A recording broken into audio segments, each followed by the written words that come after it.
ഒരു കുഞ്ഞ് ജനിക്കുമ്പോൾ തൊട്ട് അത് വളരുന്നിടം വരെയും അമ്മമാരുടെ മനസ്സിൽ പല ആഗ്രഹങ്ങളുണ്ട്. ഒന്ന്, നമ്മുടെ മക്കൾ ആരോഗ്യവാനായിട്ട് തന്നെ ജീവിക്കാൻ അള്ളാഹു ഇടയാക്കണം എന്ന് ആഗ്രഹിക്കും. രണ്ടാമതായിട്ട് ആ ജനിച്ച സമയത്തുള്ള നിറം അതേപോലെ തന്നെ നിലനിൽക്കണം എന്നൊരാഗ്രഹവും എല്ലാ അമ്മമാർക്കും ഉണ്ടാവാറുണ്ട്. ഇന്നത്തെ ഈ ഒരു വീഡിയോയിൽ ഞാൻ പറയാൻ പോകുന്നത് എൻ്റെ ലൈഫ് എക്സ്പീരിയൻസ് തന്നെയാണ്. മുന്നേ ഇതിനെക്കുറിച്ചൊരു വീഡിയോ ഞാൻ ഇട്ടിട്ടുണ്ട് ഓൾറെഡി, സ്കിൻ വൈറ്റനിങ് കുഞ്ഞുങ്ങൾക്ക് വേണ്ടിയുള്ള കാര്യത്തെക്കുറിച്ചും. അതിനകത്ത് തന്നെ രണ്ടാമത്തെ കാര്യങ്ങളാണ് ഞാൻ പറയുന്നത്. നമ്മുടെ കുഞ്ഞ് ജനിച്ചപ്പോൾ ഉള്ള നിറം അതേപടി നമുക്ക് നിലനിർത്താൻ പറ്റുന്ന കുറച്ച് കാര്യങ്ങളാണ് ഇന്ന് ഞാൻ നിങ്ങളോട് പറയാൻ പോകുന്നത്. ആ ഒരു വീഡിയോയിലേക്ക് നമുക്ക് പോകാം. ആദ്യമായിട്ടാണ് എൻ്റെ ചാനൽ കാണുന്നതെങ്കിൽ നിങ്ങൾ സബ്സ്ക്രൈബ് ചെയ്യാൻ മറക്കല്ലേ കേട്ടോ. സബ്സ്ക്രൈബ് ചെയ്യുമ്പോൾ അതിൻ്റെ അടുത്ത് കാണുന്ന ആ ഒരു ബെല്ലൈക്കനും കൂടി നിങ്ങൾ അമർത്തണം. നമ്മുടെ വീഡിയോയിലേക്ക് പോകാം. ഹായ് സുഹൃത്തുക്കളെ, എല്ലാവർക്കും എൻ്റെ ചാനലിലേക്ക് സ്വാഗതം. ഞാൻ റംസാനിയ. ജനിച്ച സമയത്തുണ്ടാവുന്ന ആ ഒരു നിറം നമ്മുടെ കുഞ്ഞുങ്ങൾക്ക് ലൈഫ് കാലം മൊത്തവും, നമ്മുടെ കുഞ്ഞുങ്ങളുടെ ജീവിതകാലം മൊത്തവും നിലനിർത്താൻ പറ്റുന്ന കുറച്ച് കാര്യങ്ങളാണ് ഞാൻ പറയുന്നത്. ഇന്നത്തെ ഈ ഒരു കാലഘട്ടത്തിൽ, നമ്മുടെ ഇപ്പോഴത്തെ ഈ ഒരു സാഹചര്യത്തിൽ കുഞ്ഞുങ്ങളുടെ ആരോഗ്യം നമുക്ക് വളരെയധികം അനിവാര്യമായിട്ടുള്ള സമയം കൂടിയാണ്. പുറത്തൊന്നും വിടാൻ പറ്റത്തില്ല. പനി വന്നു കഴിഞ്ഞാൽ നമുക്ക് ഹോസ്പിറ്റലിൽ കൊണ്ടുപോകാനൊക്കെ ഭയങ്കരമായിട്ടുള്ള ഭയക്കുന്ന സാഹചര്യം കൂടി ആയതുകൊണ്ട് തന്നെ ഈ പറയുന്ന കാര്യങ്ങളൊക്കെ നമ്മുടെ കുഞ്ഞുങ്ങളുടെ ലൈഫിനും പ്രയോജനപ്പെടുന്ന കാര്യങ്ങൾ കൂടിയാണ്. അതുകൊണ്ട് തന്നെ നമ്മുടെ കുഞ്ഞുങ്ങളുടെ ഇമ്മ്യൂണിറ്റി പവർ കൂട്ടിയെടുക്കുന്നതിന് വേണ്ടി അമ്മമാരായ നമ്മൾക്ക് പണം കൊടുത്ത് തന്നെ മേടിക്കുന്നതിനെക്കാട്ടിലും നമ്മുടെ വീട്ടിലുള്ള കുറച്ച് കാര്യങ്ങൾ, അതായത് നമ്മുടെ വീട്ടിലെല്ലാവർക്കും ചെയ്യാൻ പറ്റുന്ന കുറച്ച് കാര്യങ്ങളും കൂടിയാണ് പറയുന്നത്. പിന്നെ നമ്മുടെ കുഞ്ഞുങ്ങളുടെ നിറവും, അതായത് ആരോഗ്യം നമുക്ക് വീണ്ടെടുക്കാൻ നല്ല തുടുതുടാന്നുള്ള ശരീരവും കുഞ്ഞിനെ എടുക്കാനായിട്ട് കഴിയുന്നതായിരിക്കും. അതായത് ഈ പറയുന്ന ഓയിലുകൾ, ഞാൻ പറയുന്ന 3-4 ഓയിലുകളും നമ്മുടെ കുഞ്ഞുങ്ങളുടെ പ്രതിരോധ ശക്തി കൂട്ടുന്നതിനും നല്ല സ്കിന്നിന് നല്ല നിറം വെക്കാനുമായിട്ട് സഹായിക്കുന്നതുമാണ്. നമ്മൾ പഞ്ചാബി സ്ത്രീകളുടെ മക്കളെ കണ്ടിട്ടുണ്ടായിരിക്കും, നല്ല തുടുത്തിരിക്കുമായിരിക്കും. കാശ്മീരി സ്ത്രീകളുടെയൊക്കെ അവരുടെ ഒരു രഹസ്യം എന്ന് പറയുന്നത് ഇത് തന്നെയാണ്. സ്വീറ്റ് ആൽമണ്ട് ഓയിൽ എല്ലാവർക്കും അറിയാവുന്നതായിരിക്കും. അത് കുഞ്ഞുങ്ങളുടെ ശരീരത്ത് തേച്ച് മസാജ് ചെയ്യുന്നത് വളരെയധികം നല്ലതാണ്. അവരുടെ കുഞ്ഞുങ്ങളുടെ എല്ലിനെ ബലപ്പെടുത്താനായിട്ട് നല്ല രീതിയിൽ സഹായിക്കാറുണ്ട്. ഞാൻ എൻ്റെ മക്കൾക്ക് ചെയ്തു കൊടുത്ത കാര്യമാണ്. രണ്ടാമതായിട്ട് നമ്മൾക്ക് എല്ലാവർക്കും അറിയാവുന്ന ഒരു സംഭവമാണ് ബദാം. കുറച്ച് പേരെങ്കിലും അതൊക്കെ ചെയ്യുന്നുണ്ടായിരിക്കും. അത് നോർത്ത് ഇന്ത്യൻ സ്ത്രീകൾ ഏറ്റവും കൂടുതലായിട്ട് ചെയ്യുന്നൊരു കാര്യമാണ്. ബദാമോ അല്ലെങ്കിൽ നമ്മുടെ കപ്പലണ്ടിയോ വെള്ളത്തിൽ കുതിർത്തിടും. തലേന്ന് കുതിർത്തിട്ടിട്ട് കുളിപ്പിക്കുന്ന അന്ന് രാവിലെ അത് മിക്സിയുടെ അകത്തോ അല്ലെങ്കിൽ അവർ കല്ലിനകത്ത് ഇടിച്ചിട്ടാണ് അതിൻ്റെ എടുക്കാറുള്ളത്. അവർ ചെറിയൊരു ഇടിക്കുന്ന കുഴവ പോലത്തെ ഒരു സാധനമുണ്ട്, അതിനകത്ത് ഇടിച്ചിട്ടാണ് അതിൻ്റെ ഇതെടുത്തിട്ട് അരിപ്പയ്ക്കകത്തോട്ട് വെച്ചിട്ടോ അല്ലെങ്കിൽ തുണിക്കകത്തോ വെച്ച് പിഴിഞ്ഞിട്ട് അതിൻ്റെ നീരെടുത്തിട്ടാണ് കുഞ്ഞുങ്ങളുടെ ബോഡി തേക്കുന്നത്. നമ്മുടെ കുഞ്ഞുങ്ങളുടെ ബോഡിയിലേക്ക് അത് തേച്ച് പിടിപ്പിക്കും. നല്ല നമ്മുടെ പാലിൻ്റെ കളറായിട്ട് തന്നെ നമുക്കത് കിട്ടും. അത് തേച്ച് പിടിപ്പിക്കാൻ നോക്കുക. തേച്ച് പിടിപ്പിച്ച് നമ്മൾ മസാജ് ചെയ്യുമ്പോഴത്തേക്ക് അതിനെ കുഞ്ഞുങ്ങളുടെ സ്കിന്നിനകത്തും സെല്ലുകളുണ്ട്, നമുക്ക് കാണാൻ പറ്റാത്ത രീതിയിലുള്ള സെല്ലുകളുണ്ട്. സെല്ലുകൾ ഓപ്പൺ ആയിട്ട് നമ്മൾ ഈ തേക്കുന്ന ആ ഓരോന്ന് നമ്മുടെ കുഞ്ഞുങ്ങളുടെ ശരീരത്തേക്ക് പിടിക്കുകയും കുഞ്ഞിൻ്റെ ശരീരത്തിൻ്റെ ആ ഒരു മാംസത്തിനൊക്കെ ബലം ഉണ്ടാവുകയും പിന്നെ കൂടാതെ അതായത് എല്ലുകൾക്ക് നല്ലൊരു ബലം വെക്കുന്നതിനുമൊക്കെ സഹായിക്കുകയും കൂടി ചെയ്യും. ഈ ഒരു കാര്യം നിങ്ങൾ ചെയ്യാനായിട്ട് നോക്കണം കേട്ടോ. നല്ലൊരു റിസൾട്ട് കിട്ടുന്ന സംഭവമാണ്. ഇപ്പോൾ നമ്മുടെ കുഞ്ഞുങ്ങളൊന്നും ജസ്റ്റ് ഒന്ന് താഴെ വീണാൽ തന്നെയും പെട്ടെന്ന് കയറി കൈ ഒടിയുക അങ്ങനെയൊക്കെ ഉണ്ട്. അല്ലെങ്കിൽ അമ്മമാർ കഴിച്ചിട്ട് അത് മുലപ്പാലിലൂടെ വേണം കുഞ്ഞുങ്ങളുടെ ശരീരത്തിലേക്ക് ചെല്ലേണ്ടത്. അങ്ങനെ ചെന്നാലും അതൊരു പ്രയോജനം കൂടിയാണ് കേട്ടോ. നമ്മൾ 2-3 എണ്ണം ദിവസേന എടുത്ത് കഴിക്കുക. ബദാം ആയാലും കപ്പലണ്ടി ആയാലും ജസ്റ്റ് ഒന്ന് കഴിക്കുക. 2-3-4-5 കൂടുതലായിട്ട് കഴിക്കാതിരിക്കുക. കാരണം നമുക്ക് ഡാൻഡ്രഫ് എന്തെങ്കിലും ഉള്ളവരാണെങ്കിൽ പിന്നെ ഡാൻഡ്രഫ് കൂടാനൊക്കെയുള്ള ചാൻസ് ഉണ്ട്. കുഞ്ഞുങ്ങളിൽ അങ്ങനെയുള്ള ഇഷ്യൂസ് ഒന്നും വരത്തില്ല. അങ്ങനെ തേച്ച് കൊടുക്കാനും നമുക്ക് പറ്റും. നമുക്കല്ലെങ്കിൽ കുഞ്ഞുങ്ങളുടെ മുലപ്പാലിലൂടെ വേണമെങ്കിലും നമുക്കത് കുഞ്ഞുങ്ങളുടെ ശരീരത്തിലേക്ക് കൊടുക്കാനുമായിട്ട് കഴിയും. പിന്നെ അടുത്തതായി പറയാൻ പോകുന്നത് നമ്മുടെ മൂന്നാമത്തെ സംഭവം എന്ന് പറയുന്നത്, നമ്മുടെ വീട്ടിലെല്ലാവരുടെയും കൈ കാണും കൊപ്ര അതായത് എണ്ണ ആട്ടിയിട്ട് വരുന്ന കൊപ്രയുടെ ആ ഒരു കൊന്നുണ്ടല്ലോ, ലാസ്റ്റ് അടിമട്ട്. പണ്ട് കാലങ്ങളിൽ സ്ത്രീകൾ കുഞ്ഞുങ്ങളെ കുളിപ്പിക്കാനൊക്കെ ആയിട്ട് ഉപയോഗിച്ചിരുന്നത് വെളിച്ചെണ്ണയായിരുന്നു. വെളിച്ചെണ്ണയ്ക്ക് പകരം ഈ ഒരു കൊപ്രയുടെ അടിമട്ട് അവർ കാച്ചിയതിൻ്റെ ഭാഗം എടുത്തിട്ട് കുഞ്ഞുങ്ങളുടെ ശരീരത്തിലേക്ക് തേച്ചിട്ട് നല്ല രീതിയിൽ മാലിഷ് ചെയ്ത് കൊടുക്കുമ്പോൾ ഇങ്ങനെ ആക്കത്തില്ലേ നമ്മൾ കുഞ്ഞുങ്ങളെ കാലും കൈയും ഒക്കെ, അങ്ങനെയൊക്കെ ആക്കി കൊടുക്കുമ്പോഴത്തേക്ക് കുഞ്ഞുങ്ങളുടെ ശരീരത്ത് നല്ല രീതിയിൽ അത് പ്രയോജനം ചെയ്യാറുണ്ട്. ഇന്നതൊക്കെ കിട്ടാനൊക്കെ പാടാണ്. നമ്മളിപ്പം പാക്കറ്റ് ഓയിലൊക്കെയാണ് മേടിക്കാറുള്ളത്. വെളിച്ചെണ്ണയായാലും പാക്കറ്റിനാണ് നമ്മൾ മേടിക്കാറുള്ളത്. അതുകൊണ്ട് ആ ഒരു രീതിയൊന്നും കിട്ടാൻ ചാൻസ് ഇല്ല. കിട്ടുന്നവരാണെങ്കിൽ ഈ ഒരു നമ്മുടെ എണ്ണയാട്ടിയിട്ട് വരുന്ന അടിമട്ട് കുഞ്ഞുങ്ങളുടെ ശരീരത്ത്, അടിമട്ടെന്ന് പറയുന്നത് അത് കൊപ്ര തേങ്ങയുടെയൊക്കെ നമുക്ക് അരിച്ച് വരുന്നതിൻ്റെ ബാക്കി ഭാഗം ആ എണ്ണയ്ക്കകത്തിരിക്കുന്നത് താഴെയായിട്ട് മാറി വരുന്നത് കാണും. ചിലയിടത്തൊക്കെ അത് ആടി കഴിയുമ്പോൾ നമ്മൾ മില്ലിൽ നിന്ന് അത് പറഞ്ഞു മേടിക്കാറുമുണ്ട്. അങ്ങനെ നിങ്ങൾക്ക് വേണമെങ്കിലും ചെയ്യാവുന്നതാണ്. നമ്മൾ നാലാമത്തെ കാര്യം എന്ന് പറയുന്നത് വളരെ ബെനിഫിറ്റ് ഉള്ളതും കുഞ്ഞുങ്ങളുടെ ശരീരത്തിനായാലും ഒക്കെ ഗുണം ചെയ്യുന്ന ഒരു കാര്യമാണ് നാലാമത്തത്. നമ്മുടെ നമ്മൾ കടയിൽ നിന്നൊക്കെ നമ്മുടെ കടുകെണ്ണ മേടിക്കാറുണ്ടോ? കടുകെണ്ണ വളരെ ഗുണമുള്ള ഒന്ന് തന്നെയാണ്. കടുകെണ്ണയെക്കുറിച്ച് പറയാൻ എനിക്ക് വാക്കുകളില്ല, അത്രയ്ക്ക് നല്ല ഗുണം ചെയ്യുന്ന ഒന്നാണ് കടുകെണ്ണ എന്ന് പറയുന്നത്.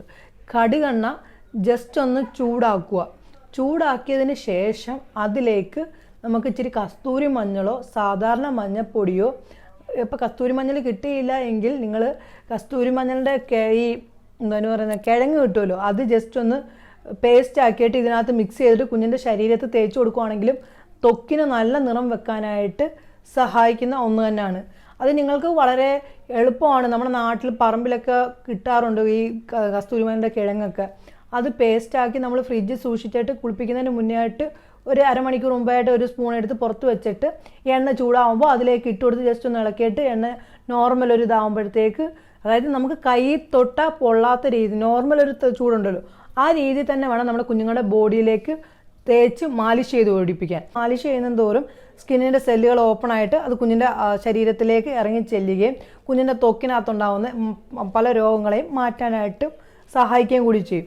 അങ്ങനെ നിങ്ങൾക്ക് ചെയ്യാവുന്നതാണ്. ആ ഒരു രീതി നിങ്ങൾ ചെയ്യുവാണെങ്കിൽ കുഞ്ഞുങ്ങൾക്കുണ്ടാകുന്ന ശ്വാസമുട്ടൽ, പിന്നെ കഫത്തിൻ്റെ ശല്യം, പിന്നെ മറ്റുള്ള എന്തെങ്കിലുമൊക്കെ ഉണ്ടാകുന്ന ബുദ്ധിമുട്ടുകളൊക്കെ മാറ്റാനായിട്ട് പറ്റും. എൻ്റെ ലൈഫ് എക്സ്പീരിയൻസ് ആണ് ഞാൻ പറയുന്നത്. കാരണം എൻ്റെ മൂത്ത മോൾക്ക് ശ്വാസമുട്ടലും ഒക്കെ ഉണ്ടായിരുന്നു. പക്ഷെ ഞാൻ എൻ്റെ ഹസ്ബൻഡിനൂടെ വന്നപ്പോഴത്തേക്ക് ജോലി സ്ഥലത്തേക്ക് വന്നപ്പോഴത്തേക്ക് ഇതെനിക്കൊരു സ്ത്രീ പറഞ്ഞു തന്നത്, ഒരു നോർത്ത് ഇന്ത്യൻ സ്ത്രീയാണ് പറഞ്ഞത്, നെഞ്ചിനകത്ത് കുളിപ്പിച്ചതിന് ശേഷം കടുകെണ്ണ തേക്ക്, ഈ വെളിച്ചെണ്ണയെക്കാട്ടിലും നല്ലത് നിങ്ങൾ കടുകെണ്ണ തേച്ച് കുളിപ്പിച്ച് നോക്കുമെന്ന് പറഞ്ഞപ്പോഴത്തേക്ക് ഞാനത് ചെയ്യാൻ തുടങ്ങി. ഇപ്പം നിൽക്കുന്ന സമയത്ത് 24 hours എനിക്ക് ഹോസ്പിറ്റലിൽ കൊണ്ടുപോകാനും ട്രിപ്പ് ഇടാനും ഒക്കെ ആയിരുന്നു എനിക്ക് സമയം. ഛർദിൽ അങ്ങനെയൊക്കെയുള്ള ബുദ്ധിമുട്ടും ആരോഗ്യ പ്രശ്നങ്ങൾ പറയുന്നതിനെക്കാട്ടിലും നിങ്ങൾക്കോട് ഒരു അമ്മയാകുമ്പോൾ നിങ്ങൾക്കും കുറച്ച് പേർക്കെങ്കിലും മനസ്സിലാകാൻ പറ്റും.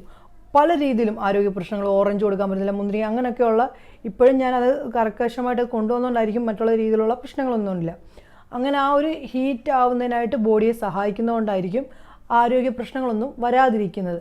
അതുകൊണ്ട് നിങ്ങളുടെ കുഞ്ഞുങ്ങൾക്ക് എന്തെങ്കിലും ശ്വാസം മുട്ടലോ കഫത്തിൻ്റെ ശല്യമോ അങ്ങനെ എന്തെങ്കിലും ഉണ്ടെങ്കിൽ നിങ്ങൾ ഈ ഒരു രീതി ചെയ്ത് നോക്കൂ. നിങ്ങൾക്ക് ഒരാഴ്ചയ്ക്കുള്ളിൽ നിങ്ങളുടെ ആ കുഞ്ഞുങ്ങളുടെ ബുദ്ധിമുട്ട് മാറ്റാനും കുഞ്ഞുങ്ങൾക്കുണ്ടാകുന്ന ഈ നിറവ്യത്യാസം ഒക്കെ മാറ്റാനായിട്ട് പറ്റും. കാരണം ഇത് വളരെ ഗുണമുള്ളതാണ്. കടുകെണ്ണയെക്കുറിച്ച് പറയുവാണെങ്കിൽ അത്രയ്ക്ക് കുഞ്ഞുങ്ങളുടെ കാര്യങ്ങളിലാണെങ്കിൽ ഏറ്റവും കൂടുതലും പ്രയോജനം ചെയ്യുന്ന ഒരു കാര്യമാണ്. നമ്മൾ കുളിപ്പിച്ചതിന് ശേഷം വേണമെങ്കിലും കടുകെണ്ണ ബോഡിയിൽ തേച്ച് കൊടുക്കാം. അതായിരിക്കും ഏറ്റവും നല്ലത് കേട്ടോ. കുളിപ്പിക്കുന്നതിന് മുന്നേ തേക്കാം, കുളിപ്പിച്ചതിന് ശേഷവും തേക്കാം. ഇത്രയും കാര്യങ്ങൾ നിങ്ങൾക്ക് മനസ്സിലായല്ലോ. അടുത്തതായി പറയാൻ പോകുന്ന 5ാമത്തെ കാര്യം, നമുക്ക് എല്ലാവരും പറയാറുണ്ട്, ജനിക്കുമ്പോൾ കുഞ്ഞ് ഗർഭിണിയായിരിക്കുമ്പോൾ തൊട്ടേ പറയുന്ന, കുഞ്ഞ് ജനിക്കുന്നതിനെക്കാട്ടിലും മുന്നേ തൊട്ട് പറയുന്ന ഒരു കാര്യമാണ്, കുങ്കുമപ്പൂ കഴിക്കൂ, കുഞ്ഞിന് നല്ല നിറം വെക്കാൻ പറ്റുമെന്ന്. സ്വാഭാവികമായിട്ട് അത് കുറച്ചൊക്കെ സത്യമാണ്. ജനിച്ചാൽ കുറച്ച് നാൾ വരെ അത് കാണത്തുള്ളൂ. പിന്നെ അതിനുശേഷം കുഞ്ഞിൻ്റെ സ്കിന്നിൻ്റെ നിറവ്യത്യാസം വരാനായിട്ട് വളരെ കൂടുതലാണ്. കുറച്ച് പേർക്കെങ്കിലും ഈ കണ്ടുകൊണ്ടിരിക്കുന്നതിൽ അത് കുറച്ച് പേർക്കെങ്കിലും അത് തോന്നുന്നുണ്ടായിരിക്കും ഇല്ലയോ? തീർച്ചയായിട്ടും നിങ്ങൾ ചെയ്യേണ്ടത്, നിങ്ങൾ ആ സമയത്ത് ചെയ്തതിന് ശേഷം അത് റെഗുലറാക്കാത്തത് കൊണ്ടാണ് കുഞ്ഞിൻ്റെ ത്വക്കിൻ്റെ നിറവ്യത്യാസം വന്നുകൊണ്ടിരിക്കുന്നത്. നിങ്ങൾ പ്രസവത്തിന് ശേഷവും നിങ്ങൾ കുങ്കുമപ്പൂ കുടിക്കുന്നത് കൊണ്ട് നിങ്ങളുടെ കുഞ്ഞിന് നിറം വെക്കാനായിട്ട് പറ്റും. അതുകൊണ്ട് തന്നെ നിങ്ങൾക്ക് അത് പറ്റുന്നില്ല എങ്കിൽ, നിങ്ങൾക്ക് അത്ര നമുക്ക് കോസ്റ്റ്ലി കൂടുതലല്ലേ സംഭവത്തിന്, അതിന് പകരമായിട്ട് ഒരു ഓയിൽ ഞാൻ പരിചയപ്പെടുത്തി തരാം. കുങ്കുമാതി ഓയിൽ എല്ലാവർക്കും അറിയായിരിക്കും എന്ന് തോന്നുന്നു. ഇതാണ് കുങ്കുമാതി ഓയിൽ. ഇതാണ് കുങ്കുമാതി ഓയിൽ, നിങ്ങൾക്ക് കാണാൻ പറ്റുന്നുണ്ടല്ലോ. ഇതാണ് കുങ്കുമാതി ഓയിൽ. ഈ ഓയിൽ വളരെ ഗുണമുള്ളതാണ്. ഇതിനകത്ത് ഞാൻ കാണിച്ചു തരാം നിങ്ങൾക്ക്. കാണാൻ പറ്റുന്നുണ്ടോ? കുങ്കുമപ്പൂ കിടക്കുന്നുണ്ടോ? ഈ കുങ്കുമപ്പൂ കിടക്കുന്ന തോറും അതിൻ്റെ സത്ത് ഇതിലേക്ക് ഇറങ്ങുകയാണ്. ഈ കുങ്കുമാതി ഓയിലിനകത്ത് പല രീതിയിലുള്ള ഔഷധ ഗുണങ്ങളുള്ള ചേർന്നിട്ടുള്ള ഒരു ഓയിലാണ് കുങ്കുമാതി ഓയിൽ. ഈ കുങ്കുമാതി ഓയിൽ നമ്മുടെ ബോഡിയിലേക്ക്, അതായത് കുഞ്ഞുങ്ങളുടെ ബോഡിയിലേക്ക് തേച്ച് പിടിപ്പിക്കുന്നത് കൊണ്ട് തന്നെ കുഞ്ഞുങ്ങളുടെ അതായത് സ്കിൻ സോഫ്റ്റ് ആക്കാനൊക്കെ സഹായിക്കുകയും പിന്നെ കൂടാതെ നല്ല നിറം വെക്കാനായിട്ട് സഹായിക്കുകയും ചെയ്യുന്നുണ്ട്. ഇപ്പം ഈ അമ്മമാരിപ്പം മുലപ്പാൽ കൊടുക്കുന്ന കുഞ്ഞുങ്ങൾക്കാണെങ്കിൽ അമ്മമാരും കൂടി കുറച്ച് കാര്യങ്ങൾ ശ്രദ്ധിക്കുവാണെങ്കിൽ നമ്മുടെ കുഞ്ഞുങ്ങൾക്കുണ്ടാവുന്ന ആ നിറത്തെ നമുക്ക് മുന്നോട്ടും അതേ രീതിയിൽ തന്നെ കൊണ്ടുപോകാനായിട്ട് പറ്റും. അമ്മമാരായ നമ്മൾ അതേ രീതിയിൽ തന്നെ ചെയ്യാനായിട്ട് നോക്കണം. നമുക്കിപ്പം ക്യാരറ്റ് ജ്യൂസ് കുടിച്ചിട്ട് മുലപ്പാൽ കൊടുക്കുകയാണെങ്കിൽ അതിൻ്റെ ഗുണം കുഞ്ഞിലേക്ക് അത് ചെല്ലുകയും കൂടി ചെയ്യും. അങ്ങനെയൊക്കെ ഉണ്ടെങ്കിൽ ക്യാരറ്റ് ആയാലും ബീട്രൂട്ട് ആയാലും പിന്നെ നമുക്ക് കിട്ടുന്ന ഫ്രൂട്ട്സും ഒക്കെ നമ്മൾ കഴിക്കാനും നമ്മളതിൻ്റെ അതുവഴി മുലപ്പാൽ കൊടുക്കാനായിട്ടും നോക്കണം. പിന്നെ പ്രഗ്നൻ്റ് ആയിട്ടിരിക്കുന്ന സമയത്ത് നല്ല രീതിയിൽ ഫ്രൂട്ട്സ് കഴിക്കുക. അതായത് ഓവറായിട്ട് കഴിക്കാനല്ല പറയുന്നത്, ഒരു ലിമിറ്റേഷൻ വെച്ചിട്ട് വേണം, എല്ലാത്തിനും ഒരു ലിമിറ്റ് വെച്ചിട്ട് വേണം നിങ്ങൾ കഴിക്കാനായിട്ട്. ഓവറായിട്ട് കഴിക്കുകയാണെങ്കിൽ കുഞ്ഞിനെക്കാട്ടിലും നിറം വെക്കുന്നതിനെക്കാട്ടിലും കുഞ്ഞിന് ഓവർ വെയിറ്റ് വെച്ചാൽ പിന്നെ സിസേറിയനൊക്കെ നടക്കാറുള്ളൂ. അതുകൊണ്ട് നിങ്ങൾ അതിൻ്റെതായ രീതിയിലുള്ള വെജിറ്റബിൾസ് ആയാലും ഫ്രൂട്ട്സ് ആയാലും ഒക്കെ കഴിക്കാനായിട്ട് നോക്കാവുള്ളൂ. കുഞ്ഞുങ്ങൾക്ക് നിറം വെക്കണം എന്ന് ആഗ്രഹിച്ചുകൊണ്ട് വാരി വലിച്ച് കഴിച്ചിട്ടൊന്നും കാര്യമില്ല. പിന്നെ ഈ അമ്മമാരായ നമ്മൾ ഉണക്കമുന്തിരിങ്ങയൊക്കെ വെള്ളത്തിലിട്ട് കഴിക്കുന്നത് ഒക്കെ കഴിക്കുമ്പോഴും നമുക്കത് കുഞ്ഞിനകത്ത് മുലപ്പാലിലൂടെയും പിന്നെ ഗർഭിണിയായിരിക്കുമ്പോൾ കുഞ്ഞുങ്ങൾക്ക് അതിൻ്റേതായിട്ടുള്ള ഗുണവും ചെയ്യാറുണ്ട്. മൊത്ത കാര്യം എന്ന് പറയുന്നത് നോർത്ത് ഇന്ത്യക്കാരിൽ ഇടയിൽ ഇന്നും എപ്പോഴും, അതായത് തലമുറകൾ കൈമാറി വന്ന ഒരു സംഭവത്തെക്കുറിച്ചാണ് ഞാൻ പറയുന്നത്. ഞാൻ മുന്നത്തെ വീഡിയോയിലും ആ ഒരു കാര്യം പറഞ്ഞിട്ടുണ്ട്. അത് കാണാത്തവർക്ക് വേണ്ടിയാണ് ഈ ഒരു കാര്യം ഞാൻ എടുത്തു പറയുന്നത്. എൻ്റെ മോൾക്ക്, അതായത് രണ്ടാമത്തെ മോളെ പ്രസവിച്ചത് ഞാൻ ജമ്മുവിലായിരുന്നു. അവിടുത്തെ സ്ത്രീകൾ ചെയ്ത ഒരു കാര്യമാണ് ഞാൻ പറയുന്നത്. അതായത് നമുക്ക് ആട്ടിൻ നെയ്യാണെങ്കിൽ ആട്ടിൻ നെയ്യ് എടുക്കാം, പശു നെയ്യാണെങ്കിൽ പശു നെയ്യ് എടുക്കാം. ഇതിനകത്ത് ഏതെങ്കിലും രണ്ടിനകത്തും ഏതെങ്കിലും ഒരു നെയ്യ്, നിങ്ങൾക്ക് അത് മേടിക്കാൻ പറ്റുന്നില്ല എങ്കിൽ നമ്മൾ സാധാരണ കടകളിൽ നിന്ന് മേടിക്കുന്ന നെയ്യ് വേണമെങ്കിലും എടുക്കാം. അത് നെയ്യ് ഒന്ന് ജസ്റ്റ് ഒന്ന് അടുപ്പത്ത് വെച്ചിട്ട് ഒന്ന് മെൽറ്റാക്കി എടുത്തിട്ട് അതിലേക്ക് കുറച്ച് കസ്തൂരി മഞ്ഞളോ നമ്മൾ സാധാ മഞ്ഞൾപ്പൊടിയോ ചേർക്കുക. എന്നിട്ട് നല്ലോണം മിക്സ് ആക്കിയിട്ട് അത് കൊണ്ടുവന്നിട്ട് കയ്യിൽ, അതായത് നമ്മൾ കൈ തൊടുമ്പോൾ ജസ്റ്റ് ഒന്ന് പൊള്ളുന്ന രീതിയിൽ, അതായത് അത്ര പൊള്ളല്ല, നോർമൽ ഒരു ചൂടുള്ള രീതിയിൽ വെച്ചിട്ട് കുഞ്ഞിൻ്റെ ശരീരത്ത് മാലിഷ് ചെയ്തിട്ട് വെക്കുക. വെച്ചതിന് ശേഷം കുഞ്ഞിനെ ഇത് നമ്മൾ 1 മണിക്കൂറോളം, കുഞ്ഞ് ചിലപ്പോൾ അവിടെ കിടന്ന് ഉറങ്ങുക വരെ ചെയ്യും, ഒരു പ്രശ്നവുമില്ല. നമ്മൾ കുഞ്ഞിനെ തേച്ച് നല്ല രീതിയിൽ മാലിഷ് ചെയ്തിട്ട് കുഞ്ഞിനെ കിടത്താനായിട്ട് നോക്കുക. ഈ ഒരു രീതി എത്രയോ കാലങ്ങൾ കൊണ്ട് ഇന്നും തലമുറകൾക്കായി മാറി വന്നിരിക്കുന്ന ഒരു സംഭവമാണ് ഈ പറയുന്നത്. കാരണം അവരുടെ കുഞ്ഞുങ്ങളുടെ ഇടയിൽ ഈ രോഗങ്ങളൊന്നും വരാത്തത് ഈ ഒരു രീതി ഫോളോ ചെയ്യുന്നത് കൊണ്ടാണ്. അവരുടെ മാംസാഹാരം, അതായത് എല്ലൊക്കെ ഭയങ്കര സ്ട്രോങ് ആണ് കുഞ്ഞുങ്ങളുടെ ആയാലും ഒക്കെ. അതുകൊണ്ട് തന്നെ നിറവും ഒക്കെ കിട്ടാൻ പറ്റുന്ന ഒരു സംഭവമാണ് ഈ ലാസ്റ്റ് ഞാൻ പറഞ്ഞത്. നിങ്ങളത് മസ്റ്റായിട്ട് ചെയ്യണം കേട്ടോ. അത് നിങ്ങളുടെ കുഞ്ഞുങ്ങൾക്ക് ലൈഫിൽ വളരെ പ്രയോജനം മുന്നോട്ടും ചെയ്യും. ഈ കാര്യങ്ങളൊക്കെ ചെയ്ത് കഴിഞ്ഞതിന് ശേഷം നമ്മൾ എല്ലാവർക്കും ഒരു തെറ്റായിട്ടുള്ള ചെയ്യുന്ന ഒരു കാര്യമാണ് ബേബി ലോഷൻ, ബേബി ക്രീം, എന്തെല്ലാം സർവ്വത്ര എല്ലാം വാരി കുഞ്ഞുങ്ങളുടെ ശരീരത്തേക്ക് പൊത്തുന്നത്. അത് നിങ്ങൾ ഒഴിവാക്കുക. ഒഴിവാക്കാൻ പറയുന്നത് എന്തിനാണെന്ന് വെച്ചാൽ നമ്മുടെ കുഞ്ഞുങ്ങളുടെ ആരോഗ്യവും ശരീരത്തുണ്ടാകുന്ന ആ ഒരു നിറവും കുഞ്ഞുങ്ങൾക്ക് നിലനിർത്തണമെങ്കിൽ നമ്മൾ അമ്മമാരായ നമ്മൾക്ക് അത് ചെയ്യേണ്ടതായിട്ട് തോന്നും. പക്ഷേ ഏതായാലും അത് ചെയ്യാതിരിക്കുക. നിങ്ങൾക്ക് ഇപ്പോൾ ഞാൻ പറഞ്ഞല്ലോ കടുകെണ്ണ നമ്മുടെ കൈകളിലേക്ക് തേച്ച് നല്ലോണം തിരുമുന്നതിന് ശേഷം കുഞ്ഞിൻ്റെ ചെസ്റ്റ് ഭാഗത്തും ബാക്ക് ഭാഗത്തുമായിട്ട് തേച്ച് പിടിപ്പിച്ചിട്ട് കുഞ്ഞുങ്ങളുടെ ശരീരത്തിലേക്കും തേച്ച് പിടിപ്പിക്കുക. എന്നിട്ട് നമ്മുടെ ഡ്രസ്സ് ഇട്ട് കൊടുക്കുക. അത് മൊത്തം ഓവറായിട്ട് തേക്കണമെന്നല്ല കുഞ്ഞിനോട് പറഞ്ഞാൽ, നമ്മൾ വയ്ക്കും അങ്ങനെ ഇട്ട് കൊടുക്കുവാണെങ്കിൽ ഡ്രസ്സൊക്കെ മൊത്തം ചീത്തയായി പോകില്ലേ എന്ന് നിങ്ങൾ ചിന്തിക്കുമായിരിക്കും. അങ്ങനെയല്ല ഞാൻ പറഞ്ഞത്. 2-3 തുള്ളി ഇടുക. ഇട്ടിട്ട് നമ്മൾ കയ്യിലേക്ക് തേച്ച് നല്ലോണം അങ്ങ് തിരുമ്മിക്കുക. തിരുമ്മി കഴിയുമ്പോഴത്തേക്ക് നമ്മുടെ കൈ അങ്ങ് ഹീറ്റാവും.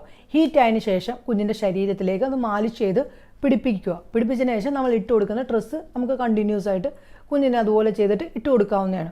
ഇത് നിങ്ങൾ ചെയ്യുന്നത് കൊണ്ട് നിങ്ങളുടെ കുഞ്ഞുങ്ങൾക്കുണ്ടാവുന്ന മറ്റുള്ള ആരോഗ്യ പ്രശ്നങ്ങളൊന്നും വരാതിരിക്കാനായിട്ട് സഹായിക്കുകയും കൂടി ചെയ്യും. അതായത് ഏറ്റവും കൂടുതൽ കുഞ്ഞുങ്ങളിൽ ഉണ്ടാകുന്ന ഒരു പ്രശ്നമാണ് കഫത്തിൻ്റെ ശല്യം. നമുക്ക് കുഞ്ഞുങ്ങളെ കുറയ്ക്കാനായിട്ട് പറ്റും. പിന്നെ നമ്മളെല്ലാവരും അമ്മമാർ പറയും കുഞ്ഞിൻ്റെ നെഞ്ചത്തുനിന്ന് ഒരു തുണി മാറിക്കഴിഞ്ഞാൽ അവിടെ തണുപ്പടിച്ച് കുഞ്ഞിന് കൂട് കെട്ടുമെന്ന്. അത് വരാതൊക്കെ ഇരിക്കാനൊക്കെ സഹായിക്കുന്ന സംഭവമാണ് ഈ പറയുന്നത്. നിങ്ങളിത് മറക്കാതെ ചെയ്യണം. എൻ്റെ പ്രിയപ്പെട്ട സുഹൃത്തുക്കളെ, നിങ്ങളിത് ചെയ്യുവാണെങ്കിൽ നിങ്ങൾക്ക് റിസൾട്ട് കറക്റ്റായിട്ട് കിട്ടും. ഒരമ്മ എന്ന നിലയിലാണ് ഈ പറയുന്നത്. കാരണം എൻ്റെ എക്സ്പീരിയൻസ് എന്നെ പഠിപ്പിച്ച കാര്യങ്ങളാണ്. അതുകൊണ്ട് ഞാൻ രണ്ടാമത്തെ പ്രസവത്തിന് ഞാനും ഹസ്ബൻഡും മാത്രമേ ഉള്ളായിരുന്നു. അതുകൊണ്ട് തന്നെ എനിക്ക് ആ കാര്യം ചെയ്തതുകൊണ്ടാണ് എൻ്റെ മക്കൾക്ക് സുരക്ഷിതമായിട്ട് ഈ ഒരു കൈകളിൽ എനിക്ക് ഇന്നും കൊണ്ടു നടക്കാൻ പറ്റുന്നത് തന്നെ. അതുകൊണ്ട് നിങ്ങൾ ആ കാര്യങ്ങൾ ചെയ്യാനായിട്ട് നോക്കുക. പണ്ടത്തെ തലമുറകൾ ചെയ്ത രീതിയല്ല ഇന്നത്തെ തലമുറകൾ ചെയ്യുന്നത്. അതുകൊണ്ടാണ് നമ്മളെ ഇടയിൽ രോഗങ്ങളുടെ ശക്തി കൂടുന്നതും കുഞ്ഞുങ്ങൾക്കുണ്ടാകുന്ന പ്രതിരോധ ശക്തിയൊക്കെ കുറഞ്ഞു പോകുന്നത്. അതുകൊണ്ട് അമ്മമാരായ നമ്മൾക്ക് പ്രതിരോധം കുഞ്ഞുങ്ങൾക്ക് വീണ്ടെടുക്കുന്നതിനും നല്ല ആരോഗ്യത്തോടും നമ്മളെ നല്ലൊരു പവറോടുകൂടി നിൽക്കാനായിട്ട് നമ്മളെല്ലാവരും ശ്രദ്ധിക്കേണ്ടതാണ് ഇപ്പോഴത്തെ ഈ ഒരു ചുറ്റുപാടിലും ഇപ്പോഴത്തെ ഒരു പോകുന്ന ഈ ഒരു കാലഘട്ടത്തിലൂടെ. അതുകൊണ്ട് ഞാൻ പറയുന്ന ഈ കാര്യങ്ങൾ നിങ്ങൾ ശ്രദ്ധിച്ചു കേൾക്കുക. പിന്നെ നമ്മൾ കുഞ്ഞുങ്ങളെ കുളിപ്പിച്ചതിന് ശേഷം എല്ലാവരും ചെയ്യാറുണ്ട്, തല തുടച്ചിട്ട് ഒരു തുള്ളി വെള്ളം തലയെ വെക്കാറില്ല, പനി പെട്ടെന്ന് പിടിക്കുമെന്നൊക്കെ പറഞ്ഞുകൊണ്ട്. പക്ഷേ അത് നിങ്ങൾക്ക് എന്താ ചെയ്യണമെന്ന് വെച്ചാൽ കുഞ്ഞിനെ കുളിപ്പിച്ചിട്ട് തല തോർത്താതിരിക്കുകയാണെങ്കിൽ, അതായത് 2-3 ദിവസം തൊട്ട് ചെയ്യുവാണെങ്കിൽ ആദ്യത്തെ ആ ഒരു സമയത്ത് ഉണ്ടാകുന്ന തുമ്മലും ചീറ്റലും മാറിയിട്ട് കുഞ്ഞുങ്ങൾക്ക് ജീവിതകാലം മൊത്തവും ആ ഒരു രീതി അങ്ങ് നിലനിർത്താനായിട്ട് പറ്റും. അതായത് തല തോർത്തിയില്ലെങ്കിലും കുഞ്ഞുങ്ങൾക്ക് പെട്ടെന്ന് പനിയൊന്നും പിടിക്കാതിരിക്കും. നമ്മൾ മസ്റ്റായിട്ട് അമ്മമാർ ചെയ്തു കൊടുക്കുക. കുഞ്ഞുങ്ങളുടെ നിറവും വെക്കാനായിട്ടുള്ള സഹായിക്കുന്ന കാര്യങ്ങളാണ് ഈ പറഞ്ഞതിൽ കുറേ കാര്യങ്ങൾ. അതായത് ഈ പറഞ്ഞ കാര്യങ്ങളെല്ലാം നിങ്ങൾ ചെയ്യാനായിട്ട് നോക്കുക. നിങ്ങൾക്ക് പറയുന്നതിനകത്ത് ഏതെങ്കിലും ഉൾക്കൊള്ളാൻ പറ്റുന്നത് നിങ്ങൾ ഫോളോ ചെയ്യുക. എല്ലാം കൂടി ചെയ്യണം എന്നല്ല ഞാൻ പറഞ്ഞത്. നിങ്ങൾ ഈ പറഞ്ഞ കാര്യങ്ങൾ ഞാൻ 6 പറഞ്ഞു കഴിഞ്ഞിട്ടുണ്ട്. ഈ 6 കാര്യങ്ങളിലും നിങ്ങൾക്ക് പറ്റുന്നത്, അതായത് നിങ്ങൾക്കുള്ളിൽ അത് ഉറപ്പാണ് എൻ്റെ കുഞ്ഞിനെ ചെയ്ത റിസൾട്ട് കിട്ടും എന്ന് ഉറപ്പുള്ള ഇട്ടുണ്ടെങ്കിൽ നിങ്ങളത് ചെയ്യാനായിട്ട് നോക്കുക. അതിൻ്റെ കാര്യങ്ങളും അതായത് ചെയ്തിട്ട് റിസൾട്ട്സ് എൻ്റെ കമൻറ്റ് ബോക്സിൽ നിങ്ങൾ പറയാൻ മടിക്കരുത് കേട്ടോ. നിങ്ങൾക്ക് എല്ലാവർക്കും ഇഷ്ടപ്പെട്ടെന്ന് ഞാൻ കരുതുന്നു. ഈ കാര്യങ്ങളൊക്കെ എന്തെങ്കിലും തെറ്റുകുറ്റങ്ങളുണ്ടെങ്കിൽ നിങ്ങൾ എന്നോട് ക്ഷമിക്കുക. ഇഷ്ടപ്പെട്ടിട്ടുണ്ടെങ്കിൽ എൻ്റെ ചാനൽ സബ്സ്ക്രൈബ് ചെയ്യാൻ മറക്കരുത് കേട്ടോ. നിങ്ങൾക്ക് ഇഷ്ടപ്പെട്ടിട്ടുണ്ടെങ്കിൽ ലൈക്ക് ചെയ്യണം, കമൻറ്റ് ചെയ്യണം, ഷെയർ ചെയ്യണം. പുതിയൊരു വീഡിയോയുമായി കാണുന്നവരെ നിങ്ങൾക്ക് എല്ലാവർക്കും നല്ല ദിവസം ആശംസിക്കുന്നു.